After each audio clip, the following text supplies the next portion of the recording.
Nek? Kabar bebunga apa iku Pak Nek? Aku nggawa kabar bebungah kanggo kowe.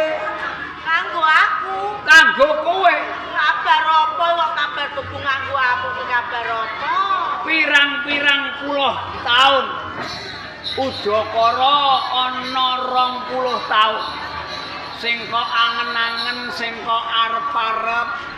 Kowe kepengin ketemu karo anakmu si Joko Mercu. Iya Pak Nek. Ha iya. Apa? Lah iki anakmu saiki wis dewasa mergo umure wis 20 taun, kepengin ketemu karo wong tuane wedok. Apa tenan iku Pak Nek? Kandhani kok. Ah, lah nek iki ya tenan ancen kabar bebunga kanggo aku. Pancen wis suwe nggonku ngarep-ngarep kapan yo aku iso ketemu karo anakku. Kapan anakku bali ning Gambir Seketi kene. Nek nyatane ndonga aku ki mau dikabulke karo sing jauh. Bener. Anakku wis arep bali Pak Nek. Nanging sawetara iki anakmu ora bisa mlebu ana ing Gambir Seketi. Lho lah ngopo kok ora iso mlebu ning Gambir Seketi? Mergo tak pasrahno karo Pak Like masa borong pangane ngombene. Lah masa borong kuwi lah kok ora entuk mlebu brene iki yo ngono. Lah mergo aku karo kowe urung cepak-cepak, kudune pangane Joko Mercu ki apa? Piye-piye Lah durung iki, ngerti wong pirang-pirang puluh taun pisah karo aku. Lah senajan to apa derapakane ya kaya wong-wong lumrah iku. Kowe ndami. Ya wong Wowoan. senajan to kaya ngapa wujude wong kuwi anake menungso ya mesti wae mangane kaya. Mula nganti seprene ngenteni kabar saka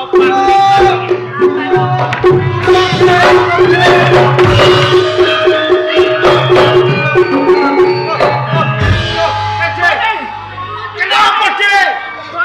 Bojone sampe kenapa kok malah bojoku semaput kok apakno iki mau. lah lagi teko, Dik. Kok agek teko sing nendang sapa iki mau? Sopo, Dik? Sampeyan tukaran lho karo bojone. Lah apa aku tukaran? Lah niki Aku ngerti kowe. aku rek, Dik. Mampus. Bener, Dik. Kok. Lah ya Dik. Wong tuwa lagi lungguh pena-pena mboten ndang kaya ditendang demang. Awakmu padha rondan Mosok, Dik. cilik apa? Kuro daging. Sepurane, Dik. Kowe kok nganti mlayu-mlayu ki ana apa? Cilaka, Dik, cilaka. Cilaka piye? Geger, Dik, cilaka. Geger ning ndi ngono geger? Nang kono lho desa, Dik. Jabane desa Brati. Ana Sing gegerno sapa? Joko Mercu.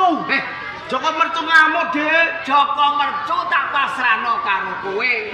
Pangane ngombene masa borong kowe.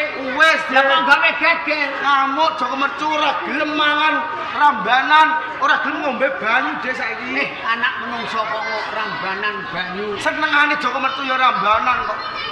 Kowe ndawi gak gelem. Ora gelem. Wowoan ora gelem. Ora gelem, Dik. Rambanan ora gelem. Moh. Lah terus sing Lah dijaluk sing dijal Joko Mercu saiki abone menungso. Ini percaya ta ora Mas kene. kowe kok bisa ngandakno nak Joko Mercu seneng daginge menungso. Kowe buktine apa? Tenang, ana buktine, Dik. Buktine apa? Koncor lampu sarpon mati dipangan Joko Mercu. Mati dipangan. Ya kira-kira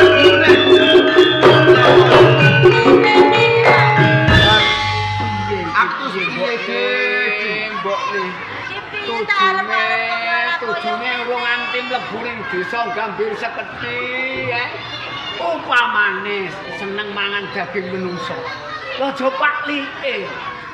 Lho kok aja Pak. Liyane apa ora ono? Kon golekno bocah, Dik.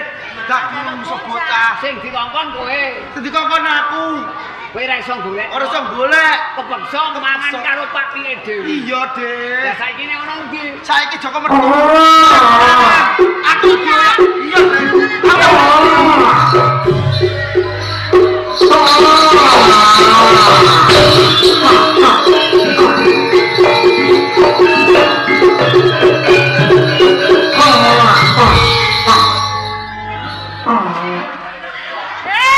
Jute anakku kaya ngene iki.